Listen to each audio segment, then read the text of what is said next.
It's so easy to look for this magic pill, to believe that there is this one thing that's going to be the thing that gets your business traction. And it only leads to jumping around. It leads you going from one place to the next, to the next, to the next, constantly searching for this one thing that will work, which is a waste of your time and energy because there isn't just one magic tactic or trend or platform that works. And if there was, everyone would jump on it and it wouldn't be effective anymore. Welcome to Imperfect Action. I'm Steph Taylor. For years, I read all the books, downloaded all the freebies, and did all the courses.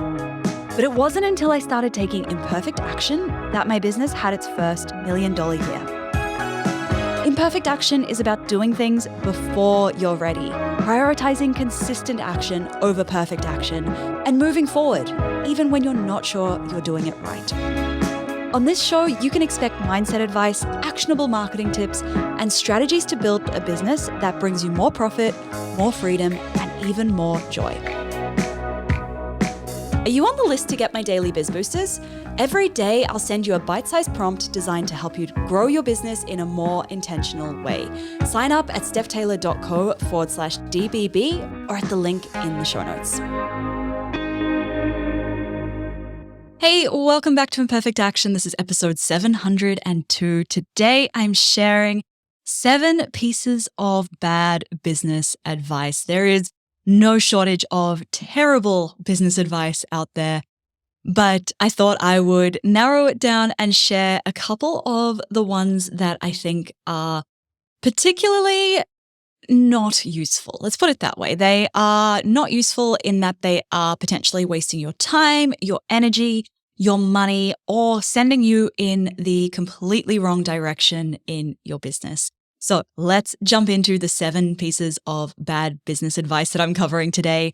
Number 1, you have to start doing reels. You have to start a podcast. You have to be on YouTube. You have to be blogging. Anybody that is telling you you have to be in one particular place on one particular platform, that is bad business advice. There is no one magic pill, right? And the reason it's so easy to buy into this bad business advice is because it's so easy to look for this magic pill, to believe that there is this one thing that's going to be the thing that gets your business traction. And it only leads to jumping around. It leads you going from one place to the next, to the next, to the next, constantly searching for this one thing that will work, which is a waste of your time and energy because there isn't just one magic tactic or trend or platform that works. And if there was, everyone would jump on it and it wouldn't be effective anymore. So instead, you need to pick the platform or the platforms and the strategy that you can be consistent with. As consistency, that's what builds traction and momentum, not just chasing after trends, hoping that you'll be early to something or that something's going to land, it's going to stick, and it's going to be that magic pill. So if you can't be consistent with Reels because it takes you 3 hours to edit one post, don't do Reels. If you can't be consistent with a podcast because you can't think of ideas, don't do a podcast, right? You got to work with your strengths. Okay, the next piece of bad business advice, you have to build your business around one signature offer. Different people have different budgets, different ways of working, different problems, different needs, and you can't really expect to pigeonhole everybody into one set way of working with you because they'll probably just go to a competitor instead. Now, you might find that somebody has a problem, your ideal client has a problem that they need to solve before they'll be ready to work with you. Or maybe once they've worked with you and they've solved one problem, this opens up a completely new problem that needs solving. For example, my good friend Beck Miller from Health with Beck, she has her 3-week body reset. And once somebody completes that 3-week body reset, most of the time they've lost a lot of weight and they've created these awesome new habits. And now they have a new problem where they need to maintain this new weight and these new habits. And that's where she's created a membership at the back end of the 3-week body reset.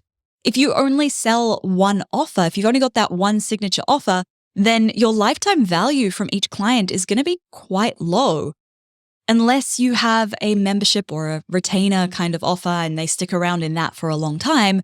But generally, your lifetime value from that client is going to be very low. And it's much easier to keep working with the same clients over and over, solving new problems for them, helping them in different ways, than it is to constantly try and reach new people and acquire new clients. So always be thinking, how else can I serve my ideal client? Okay, the next piece of bad business advice, you have to have lots of offers to pick and choose from, like a little library of things that your audience can pick and choose from. And I know it's really easy to think, oh, the more offers I have, the more sales I'll make, right? Well, not necessarily, because if you've got loads of offers, it can be really confusing to your potential clients. They're going to feel overwhelmed. Like when you open Netflix and you can't decide which movie to watch, right? Potential clients also often don't know the solution to their problems. They are looking to you as the expert to tell them, hey, this is going to be the solution to your problem. They don't really want to sit there and pick and choose between all of these different offers. And if they're not sure what solution is the right solution for them, they probably won't buy from you. Plus, it's also exhausting to run a business with a gazillion different offers. It's a lot harder to streamline the delivery process. It's a lot harder to put systems in place and make the whole thing just run as smoothly as possible. Okay, the next piece of bad business advice, you have to niche by who you serve. Niching down is one of the simplest ways to shift who your business attracts, but you don't have to niche down your business by only serving one particular audience. There are different ways you can niche, 3 different ways. For example, let's say that you have a restaurant. Now, you could say, well, this restaurant only serves kids. That is niching down by who you serve. And this is how many businesses niche down, right? Especially coaches. For example, coaches for overachieving women. Then the next way you can niche is by saying, well, this restaurant only serves Italian food. Now, that is niching down by what you offer. So you're not trying to sell Italian food to somebody who's craving sushi. And then the third way to offer is niching down by experience. For example, we only offer a high-end experience. This way, McDonald's isn't trying to compete against Nobu. So those are 3 different ways that you can niche down, but most people tend to look at niching as niching down by who you serve. And in some cases, that will be appropriate. But in a lot of cases, you might be better off niching down by what you sell and becoming known for doing that one thing really, really well. Now, I did a whole episode on this back in episode 649. If you want the link to that episode, send me a DM on Instagram. I'm there at stephtaylor.co. Send me the number 649, and I will send you the link to listen to that episode directly. All right, the next piece of bad business advice, you have to show up on social media to grow your audience. If you are trying to attract clients on social media, and relying on the algorithm, hoping that one day it's going to put your content in front of the right people, it's going to be a very slow journey, right? Social media platforms, they want you to spend money with them on their paid ads. So their algorithms are making it increasingly harder to stand out and to reach new people. And this means you can't just lean back and hope that the algorithm shows your content to the right people. Instead, you need to create some kind of visibility plan. You need to do the intentional things that are going to get your brand and content in front of the right people. And you're going to share content that makes them stick around and that nurtures them into buying from you. Back in 2016, yes, you could rely on social media to grow your audience organically. And tactics like following other users and engaging on their posts and using the right hashtags and posting more often, that would all get eyeballs on your brand.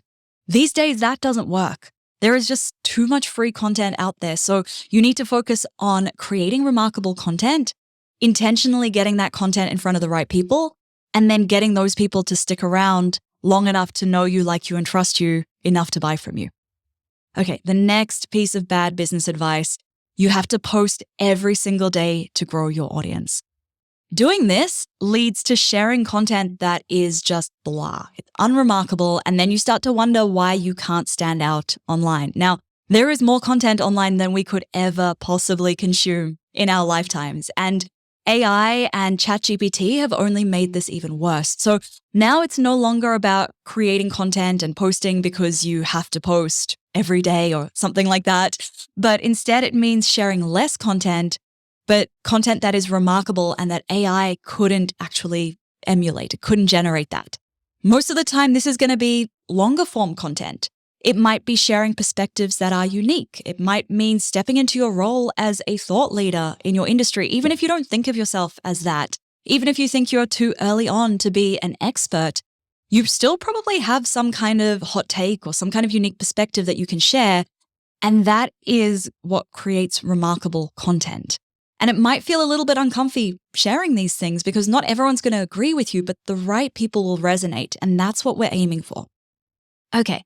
And then number 7, the next piece of bad business advice is that you have to have insert offer type here. You have to have a low ticket offer. You have to have a high ticket offer. You have to have a mastermind. You have to be doing VIP days. You have to have an online course. There are people out there who have built businesses and built particular offers around teaching you how to create a low ticket offer or a high ticket offer or a mastermind or a VIP day. And as part of their free content, they are trying to convince you as to why you must have this type of offer, otherwise your business won't succeed. And they're trying to tell you that this particular offer is the magic pill that is going to make everything work in your business. But there is no one magic type of offer that is going to be the magic pill. Different offers suit different business models. Different containers suit different lifestyles and different visions and different goals. For example, I don't work one-on-one with clients on a retainer basis because it doesn't give me the freedom that I need to take time off to travel or to focus my energy on a launch when we're launching or to work on whatever shiny project my brain wants to work on. I can't consistently give that kind of energy to a one-on-one client over an extended period of time, so I don't do it. But I do love VIP days. That works really well with my energy. I offer launch strategy intensives in a VIP day format because it works to my strengths. I get so excited about diving into a new shiny project. And when I get to work on a client's launch, that gets me so lit up and I can laser focus on that launch. And then the client gets 7 days of support afterwards and then we wrap up. So it's a limited time container, which means I can give it a short, sharp, focused burst of high energy and then go back to working on something different. Now, in my free workbook, Escape the Messy Middle, I help you to map out what's working and what's not working in your business model. I help you to plan out your vision and figure out what's going to work and what's not going to work for you in terms of your business model and the actions you need to take. If you want a link to download the Escape the Messy Middle workbook, send me a DM on Instagram. I'm there at stephtaylor.co. Send me EMM, or you can find the link in the show notes, or you can go to stephtaylor.co/EMM. And you will find a link to get that free workbook over there. So there we have it. 7 pieces of bad business advice. By all means, these are not the only bad pieces of business advice floating out around in the world right now, but they are 7 of the very common ones that will waste your time and your energy and your budget. So please don't do those. If you have learned anything from this show, please take 30 seconds to leave a quick rating and a review. I read all of them. It means a lot to me when you take the time to do that. So please take that time. Thank you so much for listening. Catch you next time.